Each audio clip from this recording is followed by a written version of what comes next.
So, hello guys. For today's video, nagbabalik naman tayo ng multi-cheese the third. So, ngayon, ang ituturo ko sa inyo kung paano i-moves yung, anong tawag nito? Rock. Ito po ay rock. So, saan po ito makalagay? Dito ba? Dito yan makalagay, guys. So, ang galawan lang nito ay pa-straight lang. Pa-straight lang yung galawan niya. Dito naman, pa-straight lang. Yan. Ganyan yung galawan niya. Pwede dyan. Balik mo. Pwede naman ganyan. Balik mo rin ulit. Pwede naman ganyan. Pwede naman dito. Kahit ano, basta yung galawan niya ay pa-straight.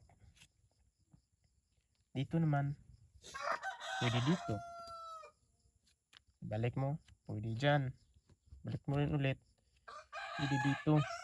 Ito po ay rook. Rook po ito guys. Balik mo na yan dyan. Atras ka muna. Pero, isa lang yung moves niya. Pag dyan na yan, dito na yan guys. Okay lang ganyan. Okay dyan. Basta yung galaw mo lang ay pa-straight lang.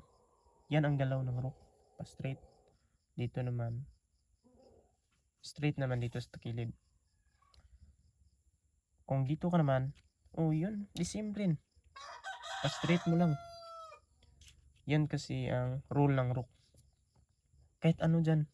Kahit ano dito. Basta straight yung target mo. Rook po ito na rook. Basta straight lang yung target mo guys. Dito, kahit ano, saan dito. Sa mga bawal naman dito guys. Kung anong move nito. Bawal to na pag ganyan. Yan po ay bawal niya. Bawal po yung ganyan. Dito naman bawal din to guys. Pag ganyan.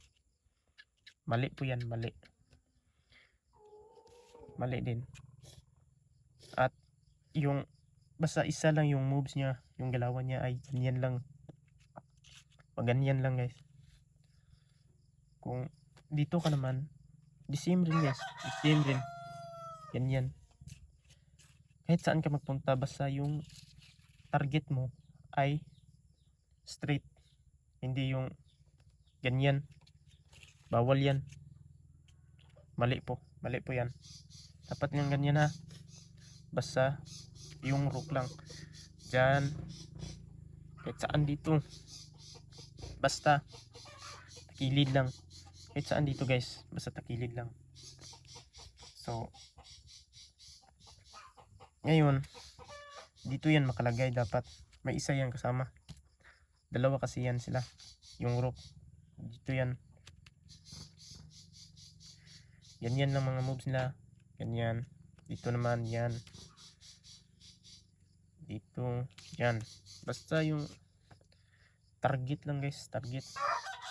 So, kaya ginagawa ko to guys. Para alam nyo kung paano i-moves yung rook. Hindi yung laro agad na hindi nyo alam yung mga moves ng rook. Kaya ginagawa ko tong video guys na paano ito i-moves para malaman nyo kung ano ba itong galaw na ito ng rook. So, ganyan lang guys ha. Ganyan lang. Tapos mo. Dito naman. Balik mo rin. Yun lang. Bawal yang patakilid. Bawal yan siya sa patakilid. Dito naman. Straight lang ha. Pag ito na may kumain. Yan. Yan. Yan. Ang kain niya guys. Yan. Oh, hindi to. Yung palitan natin ng black. Ang kain yan ay yan. Yan po ang kain niya. Bawal din ito pag kumain ka ng ganyan. Yan guys. Kumain ka ng ganyan. Tapos dito ka kakain. Bawal yan. Dapat yung sinong nauna sa target nila ay yun lang dapat mo kainin. Hindi yan kagaya ng horse na kahit may nakaharang, pwedeng kainin mo.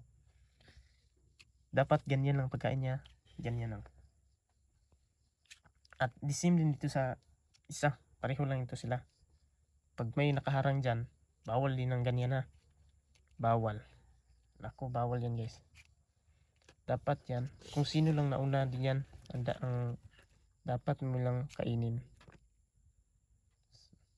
At atras mo. Pag dito naman, dyan naman nakalagay. The same din. Pag dyan nakalagay, dito mo lang kainin yung rook. Yan lang.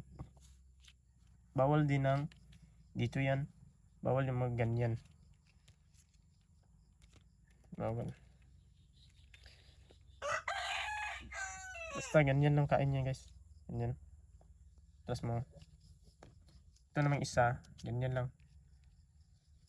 Yan lang ang kain ng horse. So, salamat sa panonood guys at God bless sa inyong lahat. At huwag nyo man kalimutan i-follow ang aking Facebook page guys.